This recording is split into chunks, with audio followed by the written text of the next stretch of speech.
Ever been stuck between two coworkers, like right before a big blow up? Oh, yeah. Like you can practically see the sparks, Oh, absolutely. and you just want someone to like step in and magically make it all go away. Someone who can wrangle those personalities. Right.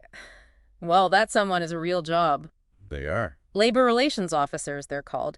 And today we're diving deep into their world. We've got some awesome intel from RoleCatcher for this one. RoleCatcher, it's more than just a quick job board. It's like a whole career coaching setup. Yeah, they've got all kinds of stuff in there. Career guides, interview prep. They even helped me fix up my resume a while back. Really? No kidding.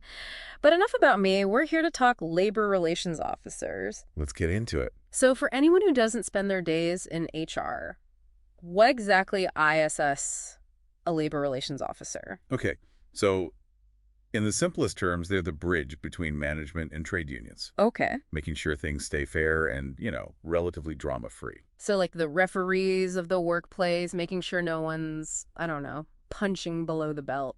Exactly. Yeah. But they're not just there for when things go wrong. Right. They're setting up the rules of the game too, so to speak. Okay, so what kind of skills do you need for that kind of high-pressure gig? What does RoleCatcher say? Well, diplomacy, for one. You're navigating some seriously touchy conversations. Oh, yeah, big time. So you can't just storm in, guns blazing. You need finesse.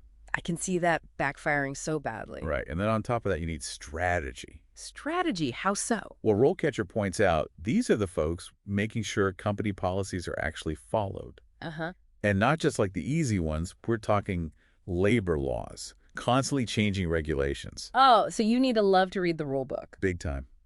And then there's the whole negotiation aspect. Oh, yeah. Contract negotiations are basically their own sport. Tell me about it. They're advising the unions on strategy, knowing all the bargaining tactics. So they're like the chess masters of the workplace, thinking 10 moves ahead. 100 moves ahead, and the stakes are way higher than just bragging rights. That's true. We're talking people's livelihoods here. Exactly. So it's not just about cleaning up messes after they happen. They're actually trying to prevent them in the first place. Exactly. It's all about building those positive relationships right from the start. We make sense. So we've got diplomacy, strategy, a law degree. What else? A little psychology wouldn't hurt, Oh, interesting. Why is that? because you're dealing with people, right? You got to read them, figure out what makes them tick. Oh, so it's not just knowing the rules of the game, but knowing the players. You got to. That's what makes this whole thing so fascinating. So tell me then, what's a typical day like for a labor relations officer? There's no such thing. Really? Seriously, one day it's conflict resolution workshops, the next you're elbow deep in contract negotiations. Wow, talk about variety. Right. And speaking of which, RoleCatcher gave a really cool breakdown of how this role actually grows with you. Oh yeah, I was actually surprised by how much room for growth they showed. Yeah, so you start out entry level, more like an apprentice, right? You're learning the ropes, helping out with the day-to-day. That sounds like a pretty great way to learn, though. Oh, for sure. Then you move up, junior level, intermediate, more responsibility, maybe mediating some disputes solo, advising on those complex contracts we talked about. So the training wheels are off. Exactly. And then finally, you reach the top of the mountain, senior level. Ooh, what's it like up there? You are the expert.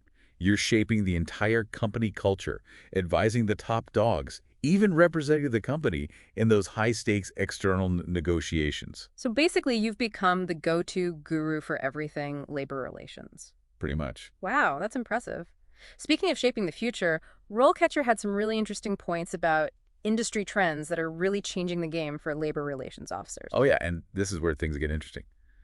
One of the biggest is this huge wave of, I don't know, employee empowerment. Yeah, everyone wants to feel valued, have a voice. Exactly.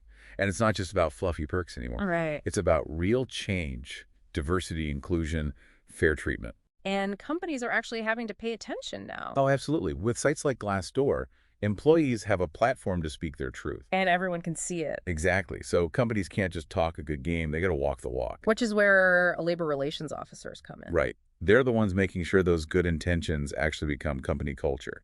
It's like they're the architects of a happy workplace. That's a good way to put it. Okay, but I gotta ask, what about the elephant in the room? The robot elephant. AI. Yeah, AI, it's changing everything so fast, feels like no job is safe. It's true. Technology is a game changer, and labor relations are right there on the front lines. So are labor relations officers going to be fighting the robots for their jobs?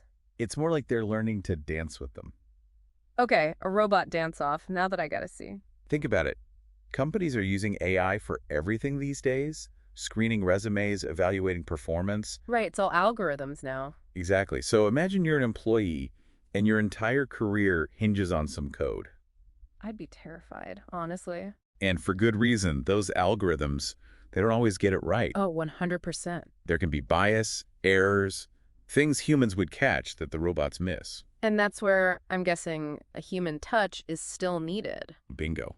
Labor relations officers, they're the ones making sure those tools are used fairly. So they're like the ethical guardians of the AI revolution, making sure the robots don't go rogue. Exactly. They're pushing for transparency, making sure employees understand the system and have a voice if something seems off. That's reassuring because for a minute there, I thought we were headed straight for a robot uprising. Not on our watch.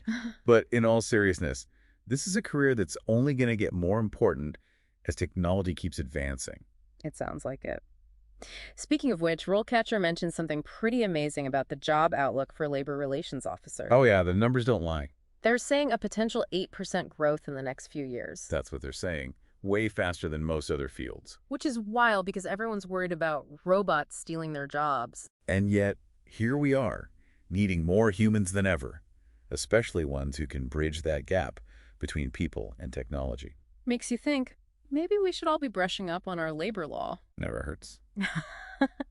So for our listeners who are now thinking, hey, maybe this is my dream job, where do they even begin? Well, first off, they're already ahead of the game just by being here, asking the right questions. Flattery will get you everywhere. But seriously, RoleCatcher's got their back. They lay out the skills you need. So what's on the list? Besides, like, not being terrified of robots. Well, a solid understanding of labor law is key. Obviously. But it goes beyond that. Communication, negotiation, those are your bread and butter. So you got to be able to talk your way out of a paper bag, and then some. Pretty much. And then there's that emotional intelligence we talked about earlier. Reading the room, knowing when to push and when to pull back. You got it. It's a people game at its core. So not for the faint of heart, but for the right person. Sounds incredibly rewarding. It definitely is. And RoleCatcher also mentioned certifications. Oh, yeah. Those always sound so official. They can really give you an edge, especially in a competitive field. So what are we talking about here? Any acronyms I should know? CLRP, Certified Labor Relations Professional. Catchy. What does that tell me about someone? It means they've gone above and beyond, passed a tough exam. They're the real deal. So it's like the black belt of labor relations. Exactly. It shows employers you're serious, you know your stuff. Okay, so besides acing that exam, what else can someone do to up their game? Networking, my friend. Networking. Ah, yes. The old, it's not what you know, it's who you know game. It's more like, it's what you know, Andy, who you know. Fair enough. Seriously, though, those professional organizations we talked about, Public Services International, the American Federation of Musicians. Yeah, what about them? Gold mines, conferences, webinars, even just connecting on LinkedIn, it all adds up. It's all about making those connections, putting yourself out there. You never know where they might lead. That's true.